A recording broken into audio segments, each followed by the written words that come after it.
Bago tayo magsimula mga kaninuno, gusto ko lang sabihin na meron na tayong bagong YouTube channel na Kwentong Bayan. Para sa mga hindi pa nakakaalam, iniimbitahan ko kayo mag-subscribe sa Kwentong Bayan dahil naroon ang updated episodes ng Bituka ng Manok at mas magiging aktibo tayo sa kabilang channel. Nagkaroon ng problema ang ninuno, kaya iniimbitahan ko kayo mag-subscribe sa Kwentong Bayan. Salamat. Nariyan ang link sa comment section.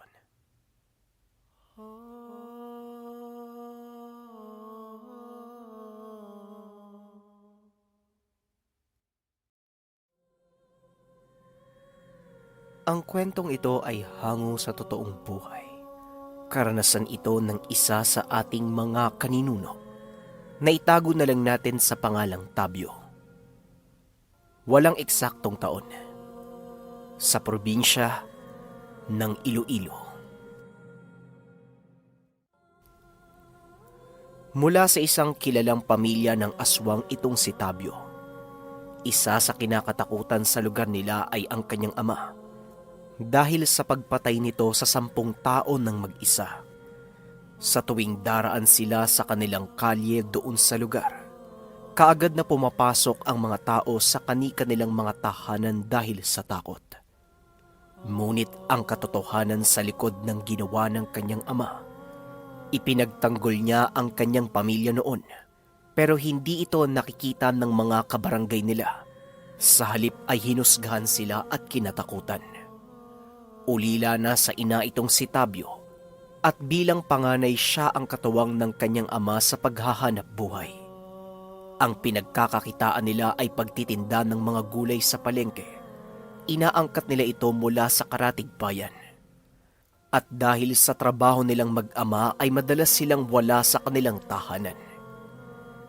Isang araw habang papauwi sila galing sa pagtitinda, nadatnan nilang umiiyak ang bunsong kapatid ni Tabyo. Tinanong ng kanilang ama kung ano ang nangyari, ngunit hindi ito makapagsalita. Puro hikbilang ang itinutugon nito sa kanyang ama. Kaagad namang pumasok sa loob ng bahay si Tabyo. Napaluhod ang binata sa kanyang nasaksihan. Nakahandusay sa sahig ang kanyang mga kapatid. Wakwak ang mga leeg na parang kinagat ng isang mabangis na hayop. Walang kibo ang tatay ni Tabyo ng sandaling iyon. Ngunit ramdam ng binata ang galit sa paghihinagpis mula dito. Nabalot ng kalungkutan ng buong tahanan. At habang naglilinis si Tabyo ng mga katawan ng kapatid niya, hindi niya mapigilan ang mapaiyak. Nagulat siya nang biglang tumayo ang tatay niya at tumakbo palabas ng tahanan. Sinundan niya ito. Ngunit pagkalabas ng pintuan ay pinigilan siya ng kanyang ama. Diyan ka lang, Tabyo. Huwag na huwag kang lalabas at hawakan mo si Letlet. Kapag sinabi kong tumakbo kayo, kahit anong mangyari, huwag na huwag niyo kong lilingunin dahil hahanapin ko kayo ng kapatid mo. Wika ng kanyang ama. Nanatili sa loob ng bahay si Tabyo kasama ang bunso niyang kapatid na nooy nakatulala pa din. Niyakap siya ni Tabyo dahil nanginginig pa din ang katawan nito nang bigla siyang makarinig ng malakas na kalabog mula sa labas ng bahay. Tinignan niya ang kanyang ama ngunit wala na ito sa kinakatayuan. Nakita niya itong papatayo mula sa nawasak na kubo na binagsakan. Hindi makita ni Tabyo kung sino ang may gawa nun sa kanyang ama. Nanlaki ang mga mata niya nang ituro ng kanyang bunsong kapatid. Ang isang figura ng tao na nanlilisik ang mapupulang mga mata. Tumatakbo ito papunta sa kanila. Ngunit laking gulat ni Tabyo nang bigla na lang itong tumilapon papalayo. Nakita niya ang kanyang ama na tinulak yung elemento. Nilingon siya nito at nagwika ng, Tumakbo na kayo, anak. Bilisan niyo at lumayo kayo dito sa lugar. Ingatan mo ang kapatid mo. Pangako, hahanapin ko kayo. Wika ni Mang Isko. Hindi naman makatayo si Tabyo dahil sa takot. Kaya naman nilapitan siya nito at inakay palabas ng tahanan at muling sinabing tumakbo kasama ang kanyang kapatid. Sinunod naman ito ni Tabyo. Kinarga niya sa kanyang likuran ang bunsong kapatid at mabilis na tumakbo. Hindi na siya lumingon kagaya ng sinabi ng kanyang ama. Tuloy-tuloy silang tumakbo hanggang sa makarating sa isang liblib na bahagi ng kabundukan. Gumawa ng masisilungan si Tabyo para sa kanilang dalawang magkapatid. Habang nagpapahinga, iniisip niya ang kalagayan ng kanyang ama at kung sino ang nilalang na sumalakay sa kanila. Nagulat si Tabyo nang biglang may kumaluskos doon sa damo. Tumayo siya at dumampot ng kapirasong patpat. Nakahinga siya ng maluwag nang makita niya ang kanyang ama na paparating. Tabyo, wala nang oras, kailangan na nating umalis dito. Hindi magtatagal, mahanap nila tayo, kaya bilisan nyo na. Wika ng kanyang ama sabay buhat sa kapatid ni Tabyo. Tahimik silang naglakad palabas ng kagubatan hanggang sa makarating sila sa isang baryo. Kumatok sila sa pinto ng isa sa mga bahay upang humingi ng tulong. Kaso nga lang walang sumasagot sa kanila, kaya wala din silang pagpipilian kung hindi magpatuloy sa paglalakad. Pinagmasdan ni Tabyo ang kanyang ama at nakita niyang may mga tama ng kalmot sa kanyang likod, kaya't kaagad siyang napatanong. Atay, sino po ba yung mga umaatake sa atin? Mga kaaway po ba sila? Tanong ni Tabyo. Tumugon naman ang kanyang ama. Oo, Tabyo, kaaway sila ng angkan natin. Sila ang pumatay sa mga kapatid mo at hindi sila titigil hanggat hindi nila tayo nauubos. Wika ni Mang Isko. Ramdam ng binata ang pangamba ng kanyang ama. Nang makalabas na sila sa baryo, bigla na lang napahinto si Mang Isko sa paglalakad. Ibinaba ang bunsong kapatid ni Tabyo at sinabing magtago sila sa mga puno. Sumakto nang makapagtago ang dalawang magkapatid. Biglang may aninong lumitaw sa harapan ng kanilang ama. Sinugod ng mga ito si Mang Isko at mas malakas ang mga ito kumpara sa kanya. Idagdag mo pa ang kanilang bilang. Tuloy-tuloy lang sa pakikipaglaban ang kanyang ama hanggang sa napalhod ito sa lupa dahil na din sa sobrang pagod. Tuloy-tuloy ang paglapa sa kanya ng mga elemento. Nakatingin lang siya noon kay Tabyo. Walang nagawa ang binata kung hindi panooring unti-unting patayin ang kanyang ama. Ngunit sa hindi inaasahang pangyayari, biglang may dalawang kalalakihan ang dumating at sinugod ang mga elementong lumalapa kay Mang Isko. Walang kahirap-hirap na pinagbabalibag ng mga ito ang apat na elemento. Kitang-kita ni Tabyo kung paanong kumilos yung dalawang lalaki. Napakalikse ng mga ito. Mabangis sa pakikipaglaban. Walang awang inatake ang apat na elemento hanggang sa maghiwa-hiwalay ang kanilang katawan. Matapos nun ay kaagad nilang inakay si Mang Isko papunta sa tabi ng daanan. Naglibas ng isang sisidlan ang isa sa mga lalaki. Binuksan ito at pinahid ang laman sa mga sugat ni Mang Isko. Meron namang ipinainom yung isang lalaki sa kanya na nagpabalik ng malay ni Mang Isko. Cardo, Mario, ang mga anak ko. Iligtas niyo ang mga anak ko. Wika ni Mang Isko. Kaagad namang lumabas sa pinagtataguan sina Tabyo at lumapit sa kanilang ama. Ligtas sila, Isko. Kaya mo bang tumayo? Kailangan na nating umalis bago pa tayo maabutan ng mga kasama nila. Wika ni Cardo, isa sa mga lalaking tumulong sa kanila. Binuhat nila si Mang Isko at nagsimula na sa paglalakbay. At hindi kalayuan sa pinangyarihan ng labanan. May isang maliit na pamayanang nakakubli sa mga tanim ng saging at talahib. Pagpasok nila sa loob ng pamayanan, kaagad ginamot ng mga taga roon si Mang Isko. Pinapanood lang ni Tabyo ang ginagawa ng mga ito. Nang matapos nun ay kaagad siyang nilapitan ng isa sa mga lalaking tumulong sa kanilang ama. Ikaw ang panganay niyang anak, di ba? Siya nga pala, ako si Gardo. Ikaw, anong pangalan mo? Wika nito. Kaagad namang tumugon ang binata. Opo, ako nga po. Tabyo po ang pangalan ko. Tugon ni Tabyo at ngumiti naman si Cardo at inaya silang pumasok sa isang silid. Nang mga oras na yon ay nagkamalay na ang kanyang bunsong kapatid. Kaso nga lang ay tulala pa rin ito. Pinagpahinga sila ni Cardo at sinabing ayos na ang kalagayan ng kanyang ama at bukas na sila mag-uusap. Kinabukasan, maagang bumangon si Tabyo upang puntahan ang kanyang ama. Ngunit wala ito sa kanyang higaan. Lumabas siya ng kubo at nakitang nakikipag-usap ito sa isang matandang babae. Lumingon kay Tabyo ang kanyang ama at tinawag siya nito. Kaagad namang lumapit si Tabyo. Ipinakilala siya ng kanyang ama sa babaeng kausap nito. Nagulat ang binata dahil lola niya ang babaeng iyon.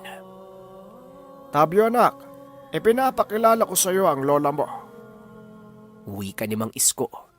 Kaagad namang nagmano si Tabyo doon sa matanda. Abait, napakalaki mo na talaga. Pasensya ka na kung hindi ako nakakadalaw sa bahay niyo, apo. Hindi tuloy kita nakitang lumaki. Halika, sumama ka sa akin at marami tayong pagkekwentuhan. Wika ng matanda. At habang nag-iikot sila doon sa baryo, ipinaliwanag ng kanyang lola Soling ang lahat. Lalo na ang dahilan ng pag-atake sa kanila ng mga itim na elemento. Ang mga sumalakay daw ay kalaban ng lahi nila. Ito ay mga uri ng aswang. Mga aswang po, lola? Alam ko naman na aswang din ang angkan natin, di ba? Bakit po may kalaban yung lahi natin? Tanong ni Tabyo. Nabibilang sila sa ibang lahi, apo. Gusto nilang mapasa ilalim ng kanilang pamumuno ang ating angkan. Pero hindi sang-ayon ng Lolo Gudumo. Kaya siya pinatay. At ito ang naging dahilan kung bakit nagsimula ang digmaan ng dalawang angkan. Pagpapaliwanag ng matanda, hindi naman makapaniwala si Tabyo sa kanyang narinig. Alam niyang aswang sila, pero hindi niya akalaing nahaharap sa isang digmaan ang lahing kinabibilangan niya. Matagal ko nang sinasabi sa tatay mo na bumalik kayo sa baryo natin dahil ligtas kayo dito sa lugar. Kaya nga lang may katigasan ng ulo ng tatay mo. Gusto niya daw kasing maranasan yung magkapatid ang mamuhay bilang normal. Wika ng kanyang lola. At habang nag-uusap sila ay bigla namang dumating ang isa pang lalaki na nagligtas sa kanila. Tandang Soling, may mga kalaban pong papunta sa direksyon natin.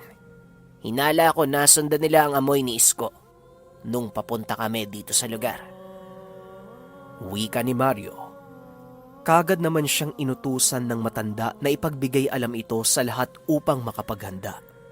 Tiwala din silang hindi sasalakay ang mga ito dahil tirik na tirik pa din ang araw. Pinulong niya ang lahat kasama si Tabyo dahil ayon sa kanyang lola ay bahagi na siya ng digmaan. Dumating na ang oras, Tabyo.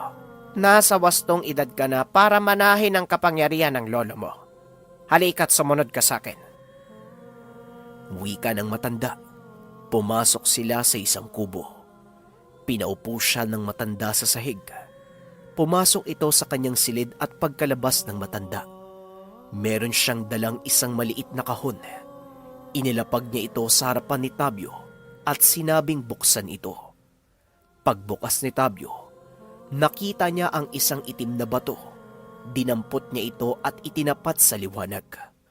Nakita niyang parang naghahalong itim at pula ang batong yon, parang kakulay ng tugo. Nagulat siya nang biglang tapikin ng lola niya ang kanyang kamay, dahilan para mahulog ang bato sa kanyang bibig at malunok. Ano ba naman yun, lola? Yan po tuloy, nalunok ko po yung bato. Wika ni Tabyo. Sinadya ko yun, apo. Dahil alam kong may pag-aalinlangan sa puso mo. Kailangan mong lunukin ang mutya ng lolo mo upang maipasa sa iyo ang katangian niya. Sa ngayon, huwag kang lalabas sa bahay na to. Magiging mahirap para sa iyo ang susunod na proseso. Pero pangako ko, para sa ikabubuti mo at nang angkan natin ang ginawa ko. Wika ng matanda at kaagad nang lumabas ng kubo. Isinara niya ang pintuan at kinandado ito mula sa labas. Sinigurado ng matanda na hindi siya makakaalis mula sa kubong iyon. Pinakiramdaman niya ang kanyang katawan, ngunit wala namang kakaibang nangyari sa kanya hanggang sa sumapit ang takip silim. Nakaramdam siya ng biglaang pagsakit ng kanyang dibdib na parang may kung anong kumikilos at palakas ito ng palakas. Hanggang sa hindi niya na makayanan ang sobrang sakit, napasigaw siya at namilipit sa sahig. Habang nasa loob si Tabyo ay dumating ang kanilang mga kalaban. Pilit pumasok ang mga ito pero napigilan naman sila ng kasama ni Mang Isko. Hanggang sa tila tumahimik ang buong paligid. At nang silipin ni Cardo ang mga ito sa siwang ng bakod, nakita niyang nakatayo lang ang mga kalaban nila na tila may inaantay. Maya-maya pa, isang lalaki ang naglalakad sa kalagitnaan nila.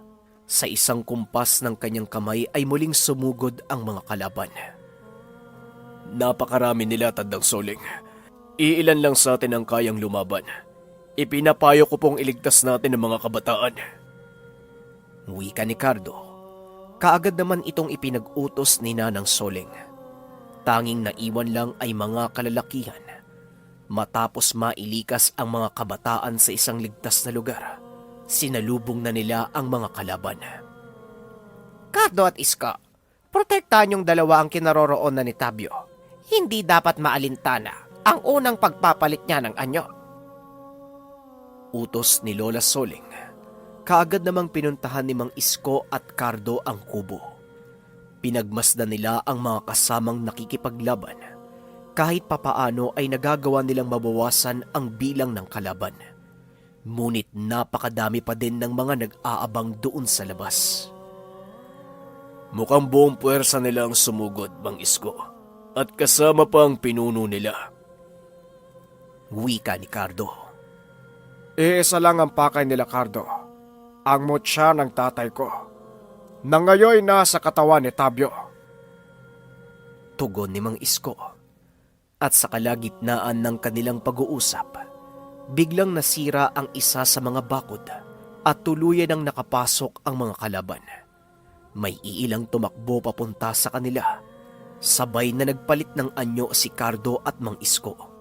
Sinalubong nila ang mga kalaban. At sa gitna ng mga papasugod na aswang ay ang kanilang pinuno. Hindi naman ito napansin ni Cardo, kaya nahuli siya nito at nahawakan sa kanyang liig at ibinato papalayo doon sa lugar. Matapos niyang gawin yon ay naglakad siya papunta sa kubo. Akmang bubuksan niya ang pintuan nang bigla na lang siyang tumilapon. Nang tignan niya kung sino ang may sala, nakita niyang papalapit sa kanya si Mang Isko. Hindi siya nakapaghanda dahil napakabilis ng pagkilos nito. Kagad siyang sinakal ni Mang Isko at inihagis papalayo dahil kailangan niyang protektahan ang kubong kinaroroonan ni Tabyo. Ay, tila isang mahalagang tao ang pinapangalagaan mo sa kubong yan, Isko. Pero pasensya ka na, medyo naiinip na ako sa laro natin. Wika ni Edmundo na siyang pinuno ng mga kalaban. Nagulat si Isko dahil bigla na lang itong nawala sa kinakatayuan at pagkalingon niya sa kanyang likuran. Huli na ang lahat dahil nasira na ang pinto ng kubo. Tumakbo papasok si Mang Isko sa kubo. Ngunit bigla na lang tumilapon si Edmundo palabas.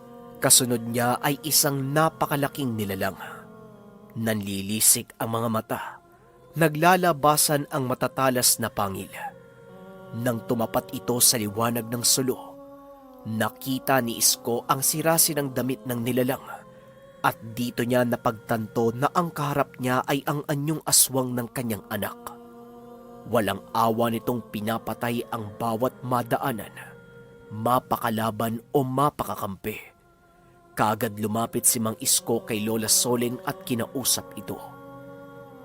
Nay, hindi pa kayang kontrolin ni Tabyo ang kapangyarihan ng mutya. Mapapahamak tayo. Wika ni Mang Isko, ngunit kalmado lang si Lola Soling. Magtiwala ka sa anak mo, Isko. Nananalaytay sa dugo niya ang dugo mo. Ang dugo ng iyong amang dating nagmamay-ari ng mutya. Kaya't alam ko nakikilalanin siya nito. Mag-antay ka lang. Tugon ng matanda. Kaagad ding nakipaglaban muli si Isko. Pero hindi niya inaalis ang tingin kay Tabyo na tuloy-tuloy pa din sa pagwawala. Hanggang sa nakita niya ang pinuno ng mga kalaban papunta kay Tabyo. May dala itong sibat at akmang ibabato niya sana ito. Ngunit bigla siyang hinarang ni Isko. Sa kasamaang palad ay siya ang tinamaan ng sibat. Napaluhod si Isko habang hawak ang sibat na bumaon sa kanya. Nakita naman ito ni Tabyo at dahil dito ay huminto siya sa pagwawala upang pagmasdan ang kanyang amang unti-unting bumabagsak. Sa pagkakataong ito ay muli siyang bumalik sa pagiging anyong tao at nilapitan ang nag-aagaw buhay niyang ama. Hindi na ito nakapagsalita dahil saktong paglapit ni Tabyo, nalagutan na ito ng hininga. Binunot niya ang sibat sa katawan ng kanyang ama. Binuhat ito papunta sa isang ligtas na lugar. Matapos nun ay sinugod niya ang pinuno ng mga aswang. Habang tumatakbo siya ay muli siyang nagbabago ng anyo. Sa pagkakataong yon ay isang malaking aso ang naging anyo ni Tabyo. Sinasakmal niya sa leeg ang bawat makakasalubong hanggang sa makarating siya sa kinakatayuan ng pinuno ng kalaban. Sinalubong siya nito gamit ang kanyang kamay pero mas malakas si Tabyo. Nagawa nitong putulin ang kamay ng pinuno gamit lamang ang kanyang pagkagat. Hindi niya na binigyan ng pagkakataon ang kalaban niyang makaganti. Sunod-sunod na pagsakmal ang tinamo nito mula sa nanggagalaiti na binata. Hanggang sa manghina ito at hindi na magawang tumayo. Bumalik na sa pagiging tao si Tabyo dahil papasikat na din ang araw. Nilingon niya ang paligid at nakita ang mga nagkalat na katawan ng mga kalahi niyang aswang. Mapakalaban o mapakakampi.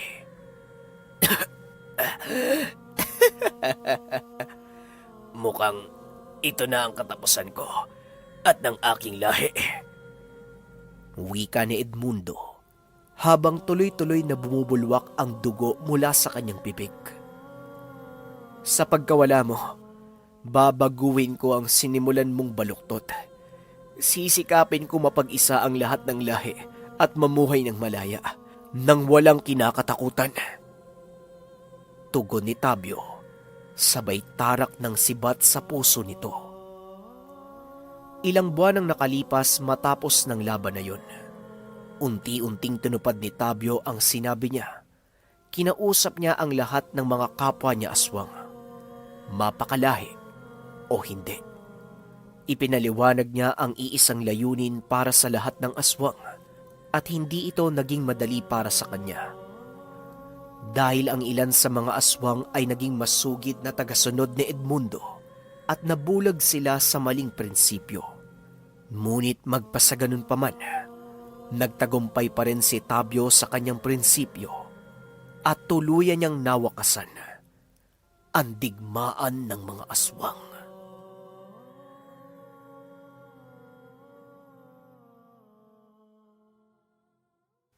Maraming salamat sa pakikinig ng ating kwento mga kaninuno.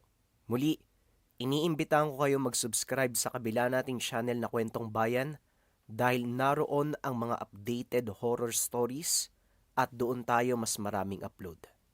Maraming salamat.